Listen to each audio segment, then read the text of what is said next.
And I realized that every single day I'd been creating this story based on the meaning that I had been giving these events, what they meant about me. And I'd been creating this reality without even knowing it. And so it wasn't just one aha moment. It was 1,000 little ones over time.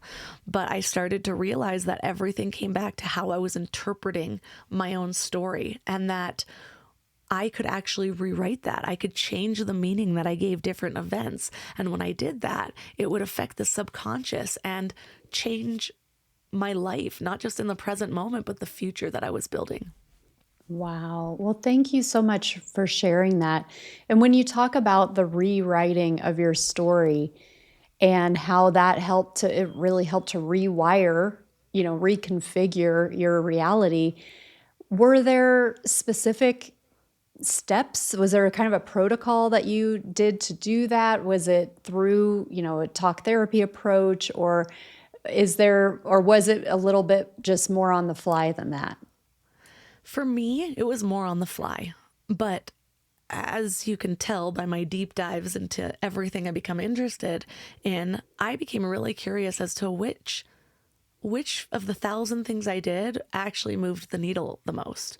And I do believe that bringing intention to almost anything, regardless of the path that you're taking, if your heart is there, there's the ability to change.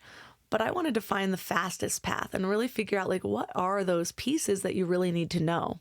And so I've done this in a bunch of different ways where I took little pieces, like one little story. I've taken my overall story and I've kind of rewritten it.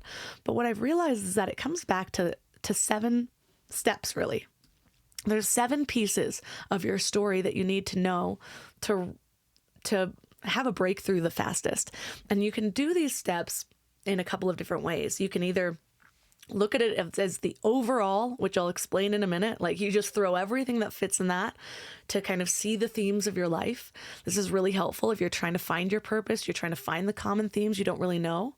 Or you can look at it through the lens of one thing. Like, say, you struggle with relationships, or you have this one thing that keeps showing up in your life. You can look at it through that lens.